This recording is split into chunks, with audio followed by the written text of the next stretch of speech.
Section 6.3, Volume by Slicing. The general idea here is to consider a solid object that extends in the x direction from x equals a to x equals b, and imagine cutting through the solid perpendicular to the x-axis. Each slice would be called a cross-section.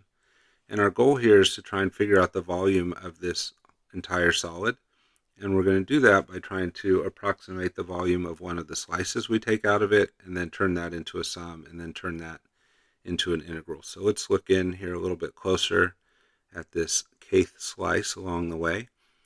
So we have a left edge over here and a right edge over here, and if you look at it, because of the way the height is sloping down, those two parts of the slice would probably not have the exact same area, but they're probably pretty close to each other, and if the delta x was small enough, then they would be very similar. So what we do is we just pick a random x somewhere in that subinterval. We call that x sub k star. We try and find the area of that slice, and that would be our a of x sub k star. And if we just multiply that area times the thickness of that delta x, that we turn that into a volume. So that's the volume of just that one slice. And then we go back to our goal if we really want to find the volume of the entire solid. So then we take the sum as k goes from 1 to n across that region, and that will give us an approximation for the sum. It's still an approximation because we have this one representative area for a slice where not all the areas are the same. But we can make the error that's being caused there basically go away if we take the limit as n goes to infinity of that sum as k goes to 1 to n. So we'll start making infinitely many intervals, which makes the delta x very small, which makes the error very small, and eventually go to 0. And of course the other thing it does is it turns the sum into an integral. So it becomes the integral from a to b. Instead of a of x sub k star, it just becomes area at any x value, and that delta x becomes dx. So if we want to find the volume of an object by making these slices, or these cross-sectional cuts, then we can do that by taking the integral from a to b, where we find a function that represents the area of any given slice at any given x value, and then we close that up with the dx. And if we do that, we'll be finding the volume. So let's try and apply that all to an example. Determine the volume of the solid whose base is the region bounded by the semicircle y equals the square root of 1 minus x squared in the x-axis, whose cross-sections perpendicular to the x-axis are squares. So let's hit a couple of the concepts there. They say it's a semicircle. We can see that by squaring both sides of the equation.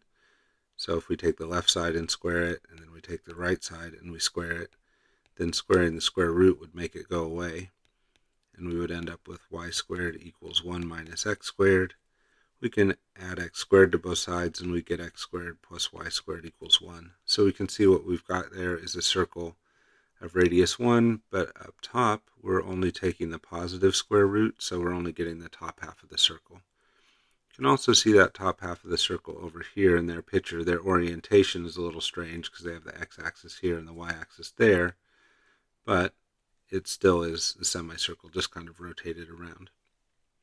And then here they're taking a cut that is perpendicular to the x-axis, and they're turning that base height into a square by extending up at a height equal to the base. And they're saying the volume of our object is created by doing that a bunch of times. So here we take another cut, make another square. Oops. Take here a smaller cut, make a smaller square. And if you connect all of those together, you're getting this volume, or this object that has a volume over here. And our job is to try and figure out that volume. So we need to figure out what is the generic formula for the area of one of those cuts at any given x value. So the first thing I'm going to do to try and visualize that a little better is draw this base on the normal xy configuration. So come down here, do an x-axis and a y-axis. It's a semicircle with a radius 1, so it'd be up 1, left 1, right 1. And if I do that, I should get this semicircle type of shape, and that represents this semicircle shape over here that they've drawn at a different orientation. So now this slice down here on the bottom, that would be right here. And if we can figure out how tall that is, that would be one of the sides of the square. And then the height of the square is the same as its base. So once we know that, we could just square it to get the area function. So let's try and come up with a formula for S, which would be a side length. That would be whatever this green height is that I just drew. We'll call it S sub k. And then how do you get that? Well, you would just take top minus bottom. The top is the height of the function, and here's the y value for the function. So the top is the square root of 1 minus x squared. The bottom is 0 because it's the x-axis. So we just get the square root of 1 minus x squared for one of the sides of our square. But then we want the area, so the area becomes that side squared, which would be the square root of 1 minus x squared, and the square root cancel, and we just get 1 minus x squared. So our area at any given x is going to be given by just 1 minus x squared. So that's the function that we're going to want to integrate. And we're going to integrate that from our left boundary, -1, to our right boundary, +1. All right, so let's take a look at that. Sorry, not area. We want volume by using the area. So the volume that we're looking for is going to be the integral from -1 to 1 of the area function, which is 1 minus x squared with respect to x. All right, before we do the antiderivative here, let's notice that the two terms inside are both even terms, so we have an even function inside altogether. So we can simplify this integral a little bit by doing 2 times the integral from 0 to 1 of 1 minus x squared dx. So take advantage of the fact that it's even, and then we get to plug a 0 in for our limit of integration, which will be nice. So doing the antiderivative here, we have the 2 out front, and then for our antiderivative of 1, that would be an x. Antiderivative of the x squared would be x cubed over 3, and evaluate all that from 0 to 1. Plugging 1 in is very easy, so we'll just go ahead and do this. So you plug the 1 in, you get a 1. 1 cubed over 3 is just -1/3. Plugging in the 0 gives you a 0. 1 minus 1/3 is 2/3, so you get 2 times 2/3, or just overall 4/3. And so that's going to be the volume that we were looking for of this kind of interesting non-standard shape that they gave us to find the volume of up here, right? We don't normally see shapes like that. We definitely don't have a formula for it, but by figuring out a function that represents the area of each cross-section, we could then take the integral across the region of that area function and come up with the volume, even though we don't know the volume for a shape like that on its own. We know the volume, or the area of a square, and from there we can end up with the volume. All right, our next goal is to take this idea of volume by slicing and apply it to something that we call volumes of revolution, and our first method that we're going to look at is referred to as the disk method. So we're going to take y equals f of x and rotate it around the x-axis, and we're going to call that a solid of revolution. Just a little adjustment here. What we're rotating around the x-axis isn't just the graph of y equals f of x. The it we're referring to there is actually the region R that's underneath it. So suppose you took that region R and you rotated that around the x-axis. That creates this solid over here on the right-hand side. So this solid over here is the one we're talking about. And we're going to try and find the volume of that. And so we're going to do it at first by thinking of cross-sections. So we'll imagine making cuts perpendicular to the x-axis, just like we talked about in the previous section. So we get this blue disk right there. And we want to come up with what is the area of that disk. Well, that disk is a circle. So the area of a circle is given by pi r squared. So we're going to start off by just saying it's pi r squared. But then we want to think about the idea that there's different size disks as you go across or along the x-axis. You have some small disks over here on this end, and you have larger disks on this end. So the radius isn't going to be a constant. So I'm going to call that at first radius at an x value. And then what would that radius be at an x value? Well, it would be this height right here. And if you go back to the original curve, that would be a height like right here. So how do you get that radius or that height? You do the top, which is the function, minus the bottom, which is 0. So this just becomes f of x minus 0, or just f of x for the radius. So we end up getting pi times f of x squared. So that is our area function. And then if we're going to do volume by cross section, then volume is equal to the integral from a to b of that area function with respect to x. And if we plug in what that area function is for this, we get the integral from a to b of pi times f of x squared. And with respect to x, so dx.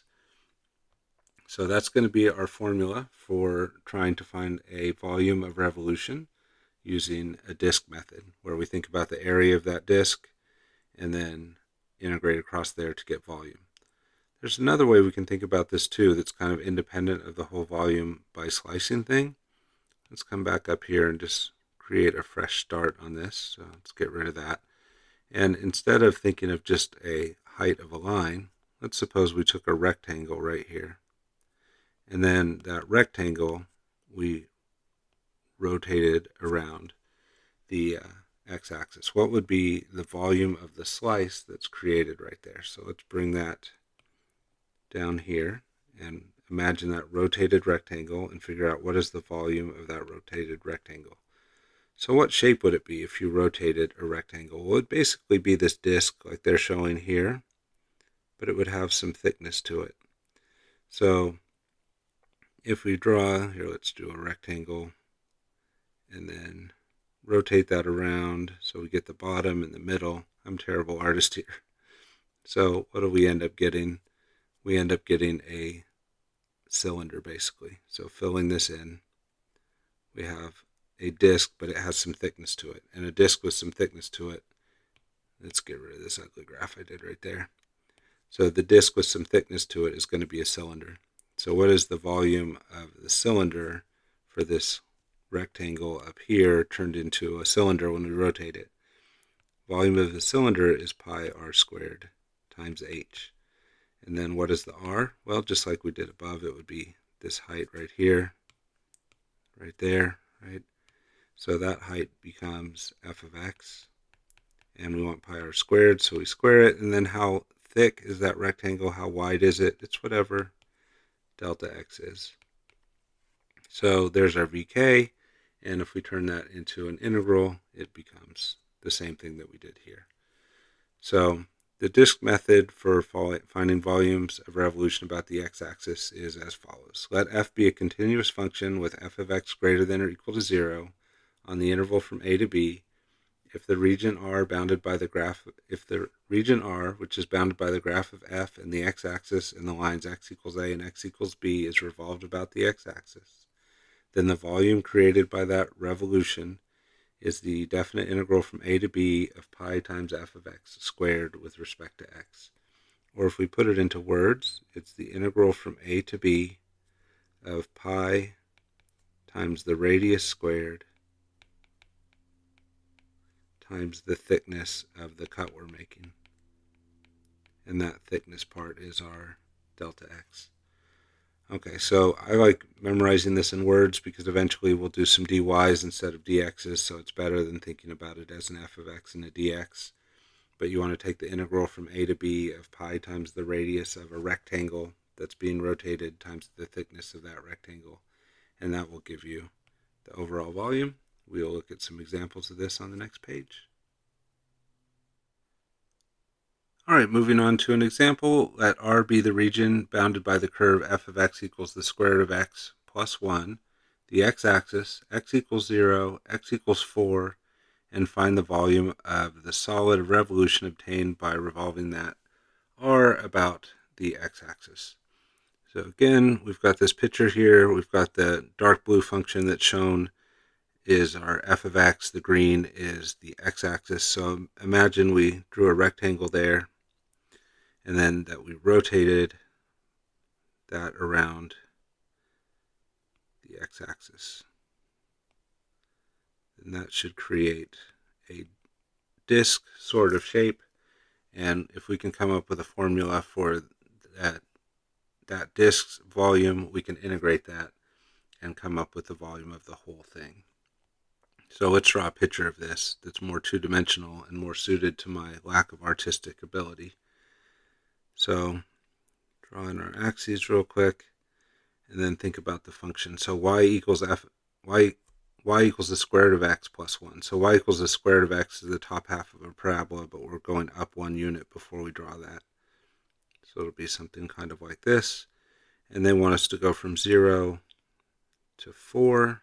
I believe, let's just double check that number. Yeah, they want us to go from 0 to 4. And so one of the rectangles that we're thinking about revolving around the x-axis might be represented by something like this.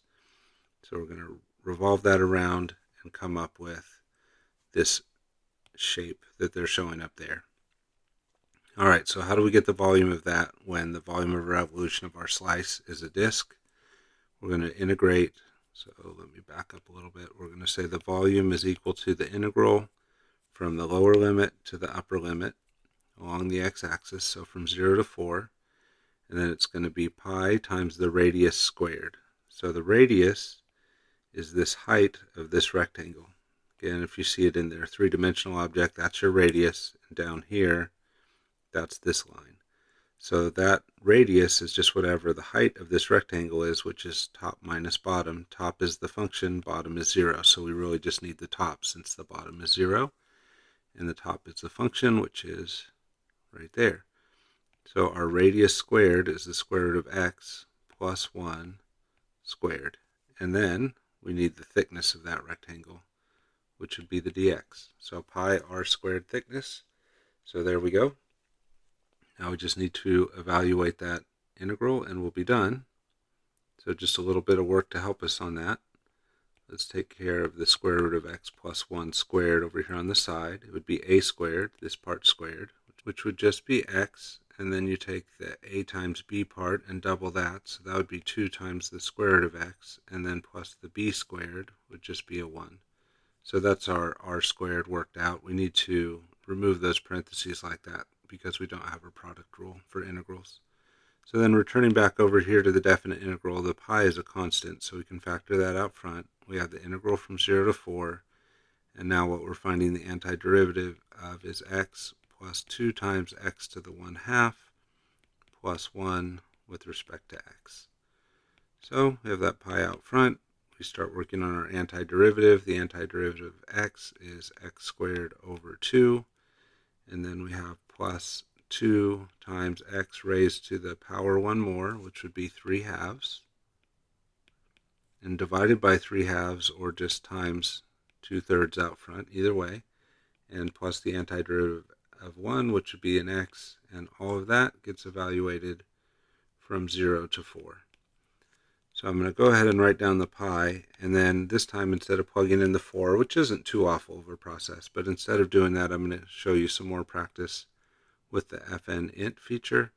So just a reminder, when we're using fn_int, we're going back to the definite integral part. So I already have the pi out front, so I'm just going to take this piece right here and plug that into the calculator. So let's go ahead and pull the calculator up and see what we get.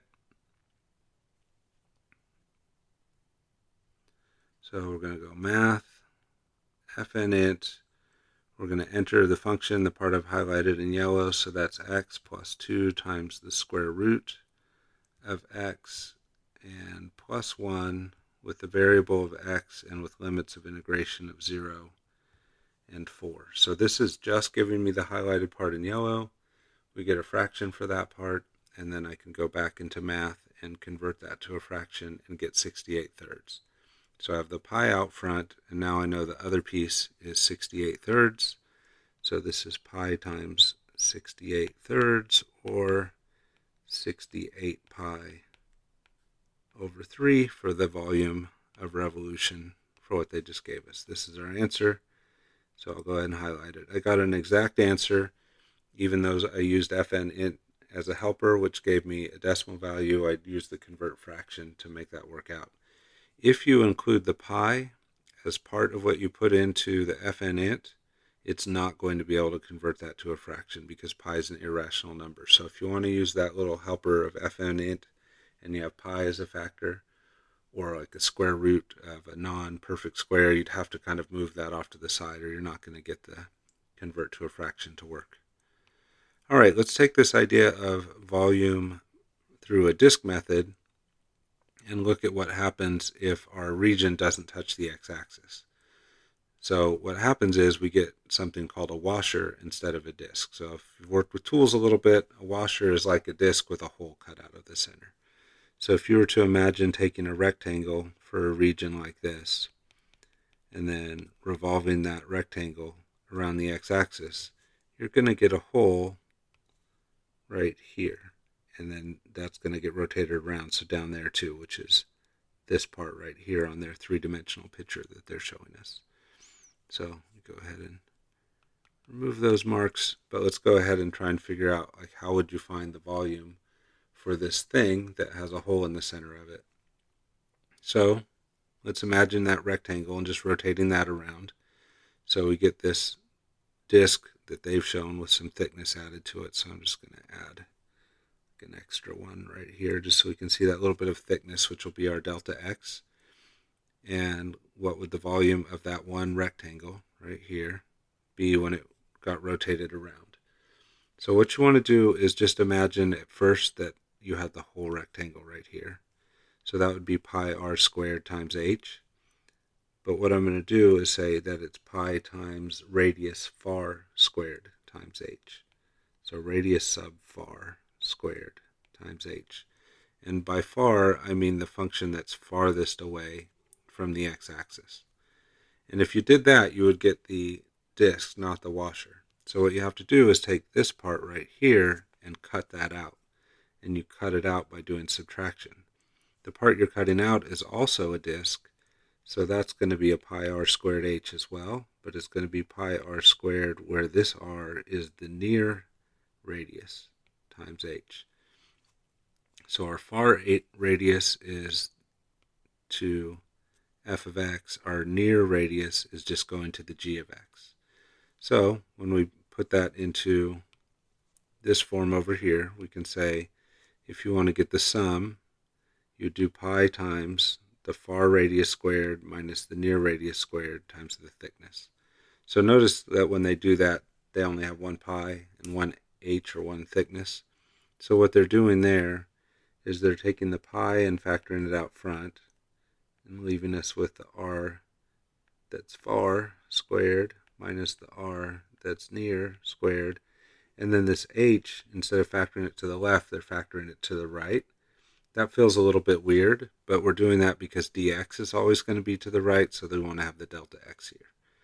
So speaking of dx, if we don't want this volume to be an approximation, then what we need to do is take the limit as n goes to infinity of the sum as k goes from 1 to n, so that we are creating infinitely many rectangles and infinitely small error and getting an exact answer. And if we do that, it also becomes a definite integral. And that definite integral would go from a to b, and it would be of pi times our outer radius, which is f of x squared, our far radius, minus g of x, which is our closer radius squared, times the height, or the thickness, which would be the dx.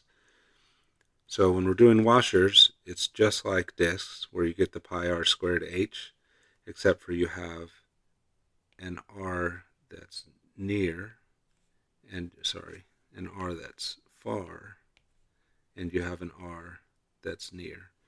And you have to subtract those to subtract out that hole in the middle, and that hole in the middle is created by this gap, right? If we come back up here, we have this gap between the lower part of the region and the axis of revolution, which is the x-axis. So there's going to be this hole in the middle, and this subtraction helps us compute that hole correctly. All right, we'll see what this looks like with an example on the next page.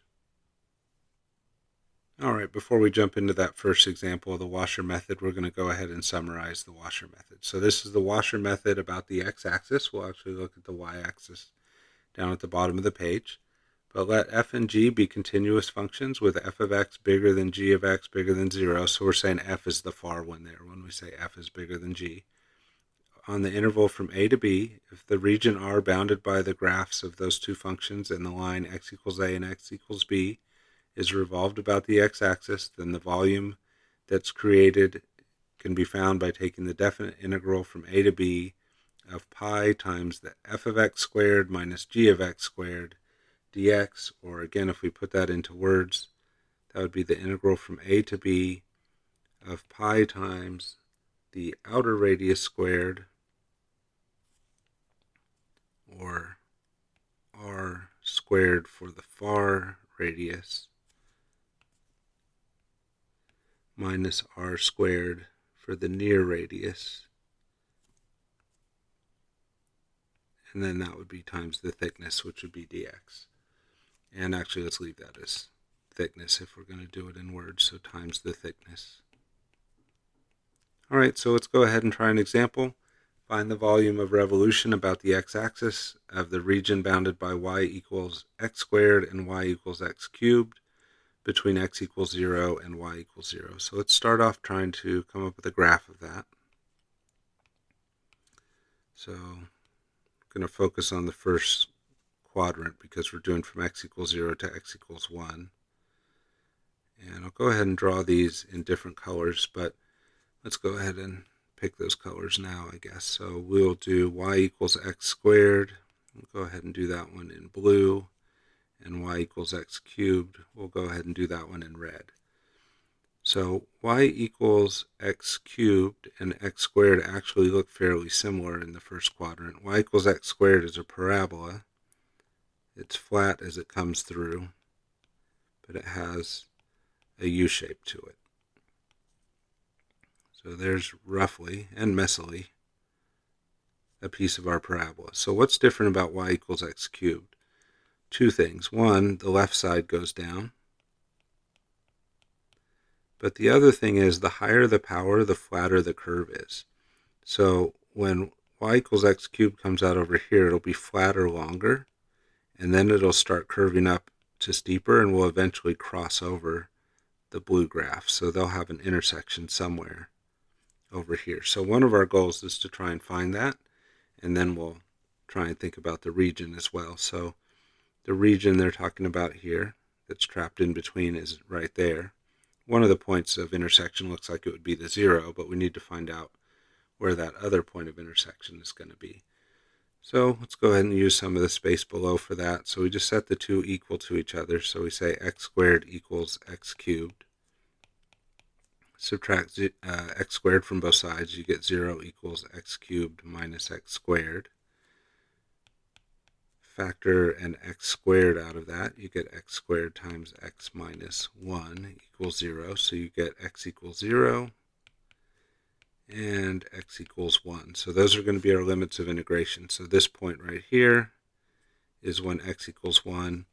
And by the way, if you plug 1 into the x squared function or the x cubed function, you can find the y coordinate as well, which is a 1. But we're going to be doing a dx here, so it's the x values that are important. This other point of intersection for us is 0, 0.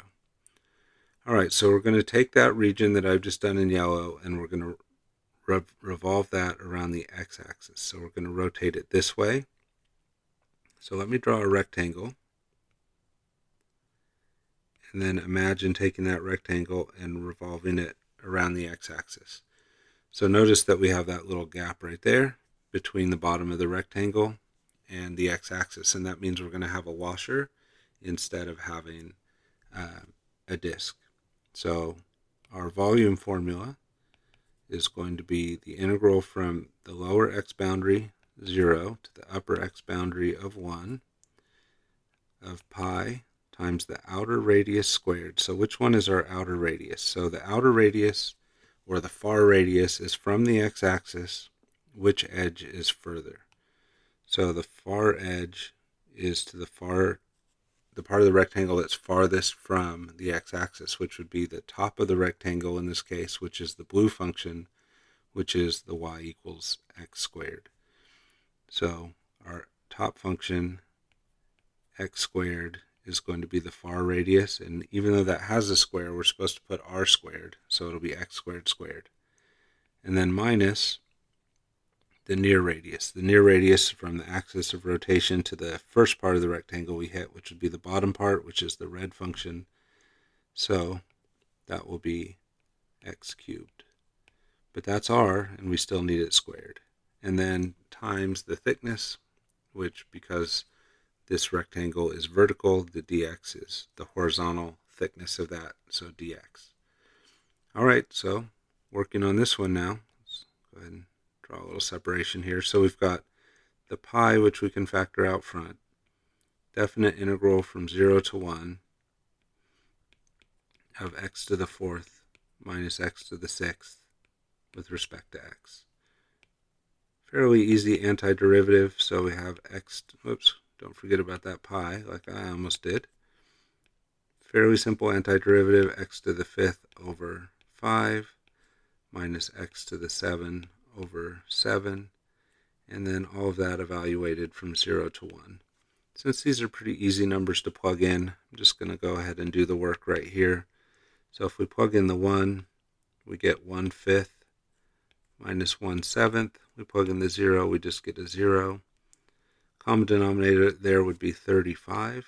So we could multiply top and bottom here by 7, top and bottom there by 5. And it looks like we would get 7 minus 5 over 35. So pi times 7 minus 5 over 35. So pi times 2 over 35, or 2 pi over 35. You could use FNint on this one as well. Just remember that you've got to keep the pi separate if you want to get that fraction exact, and you need that fraction exact if they're asking for exact answers. All right, so let's look at another variation on this, which is going to be still disk and washer method, but what if we went about the y-axis instead of the x-axis? So same idea, but now let's see if we can do a little quick sketch of this over here on the side. So now we've got two functions that look something like this and like this, and then our rectangle is going to be one that goes this way. We'll be going from some lower point C to some upper point D. And we'll be taking that rectangle and we'll be revolving that around the y-axis instead of the x. So what's going to be different about that? Well, in words, nothing. It's still going to be the integral of pi times the far radius squared minus the near radius squared times the thickness. We just have to think about what does that look like. So let's read through what they have to say and then add our parts in words.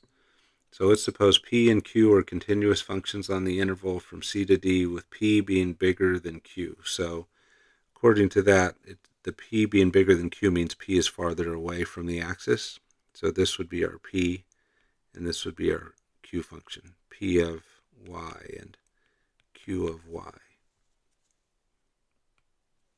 Said y, didn't write y, so q of y. Okay. So the volume would be the integral.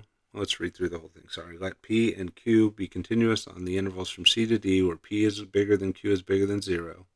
If the region R, bounded by the graph of x equals p of y and x equals q of y, and the lines y equals c and y equals d is revolved about the y-axis, then the volume becomes the integral from c to d of pi times p of y squared minus q of y squared dy.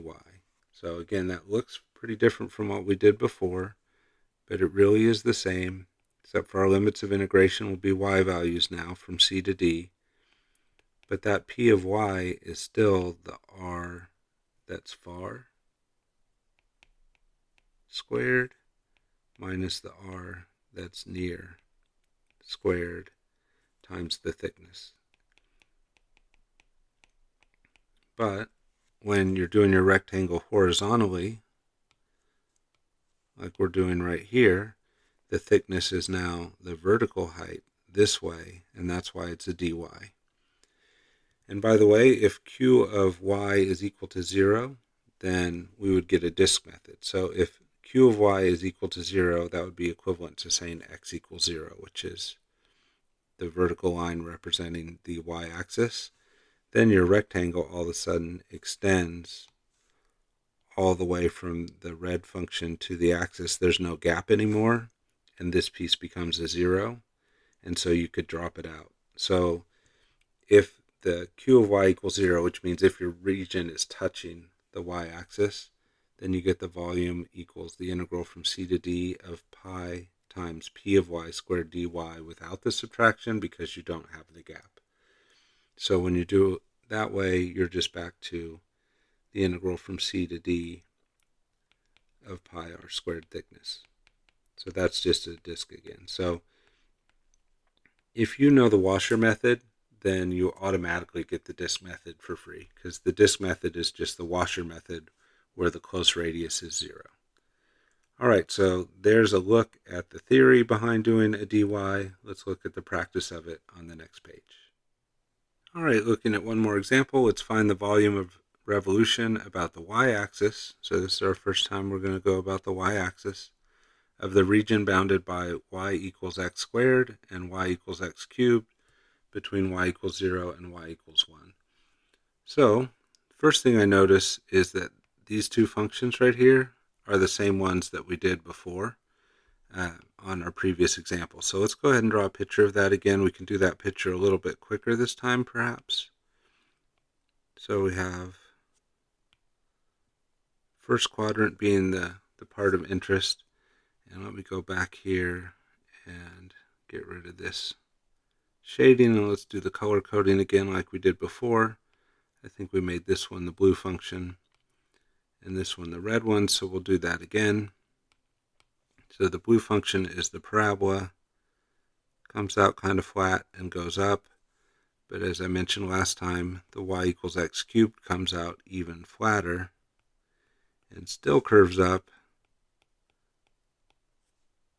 and eventually they hit each other, and we found out where those points were. This point of intersection was at 1, 1, and this point of intersection was at 0, 0. This is the region that we're going to revolve, but this time we're going to revolve that region about the y-axis instead of the x-axis. So when you're doing washers or discs and you think about a rectangle that you're going to rotate, that rectangle is always supposed to be drawn perpendicular to the axis of rotation. So when I'm going to rotate about the y-axis, then I need to do that rectangle as a horizontal rectangle and then find the volume from there. So let's start setting up the integral. The integral would go from the lower limit of integration, which would be the y lower to y upper, so 0 to 1, and then pi times the outer radius squared. So the outer radius is going to be our distance from the axis of rotation to the far edge of the rectangle, which would be the far function, which would be the red one. So we've got to do a little scratch work here, because the far side now, that's an x value if you want to think about that horizontal distance. So got to go do some scratch work with this function. If y is equal to x cubed, take the cube root of both sides, and you get x is equal to the cube root of y. So my outer radius is the x value for this purple line, which is on the red function, which is this value. X is equal to the cube root of y. So coming back to the integral, I'm going to have the cube root of y squared for my outer radius squared. Then I'm going to do my inner radius squared. So that's going to be the distance from the axis of rotation to the near side of the rectangle, which would be the blue function. But it's the x value on the blue function. So if I do some scratch work for that as well, if I have y equals x squared, then I take the square root of both sides, and I get x equals the square root of y. And that's my near radius. So right here I would have the square root of y squared for near radius squared. And then end the parentheses on that, and then dy, because it's a horizontal rectangle, my thickness is a dy, or a delta y, so on the integral that becomes a dy. So let's look at those pieces again. When we do the integral, this is from the lower y value to the upper y value because we're doing a horizontal rectangle which represents a dy. Then we have pi times the outer radius squared minus the inner radius squared, where the outer radius is the x value to the far side of the curve, so to this far side, and that's the outer radius, or radius far squared. The inner radius, or near radius squared, is the close side of the rectangle, which in this case was on the parabola, which had the x equals the square root of y for its x value. All right, there's the setup. Let's go ahead and find the answer. Let's just take this down here and keep working on it. So for the volume, we would take the pi out front. We'd be doing the integral from 0 to 1. This is y to the 1/3 and then squared, so that becomes y to the 2/3. And then the next piece, square root of x, or square root of y squared, just becomes y, and then we have our dy. So we have the pi out front. We do antiderivative, so that becomes y to the power 1 higher, which would be 5/3, divided by 5/3, or times 3/5, minus y squared over 2, evaluated from 0 to 1. We could go to fn int on this, but 1 and 0 are both very easy to take cube roots of, or really any power of. So I'll just go ahead and do this one by hand. If you plug in the 1, we get 3/5 times 1 to the 5/3, but that's still just a 1, minus 1 squared, which is 1, over 2. Plug the 0 into either of those pieces and you get a 0. So we just end up with pi times 3/5 minus 1/2. So we just get a common denominator for those, which would be 10. So multiply top and bottom here by 2, top and bottom there by 5. And what does that give us? We have the pi out front. We have 6/5 minus 5/5. So 6/5 minus 5/5 would just be 1/5. Sorry, we have 6/10 minus 5/10. So that would be 1/10. And then multiply that times pi. So we get pi over 10. Final answer. Worth a quick mention, even though this is the same region we were doing on the previous page, we don't get the same answer we got on the previous page, because when you rotate that region about the y-axis, it's a different shape than it is if you rotate it around the x-axis. So just because you have the same region doesn't mean you'll get the same volume. What you're rotating that region around also affects it as well. So if you're surprised by a different answer, that's kind of the reasoning behind the different answer. All right, that wraps up section 6.3.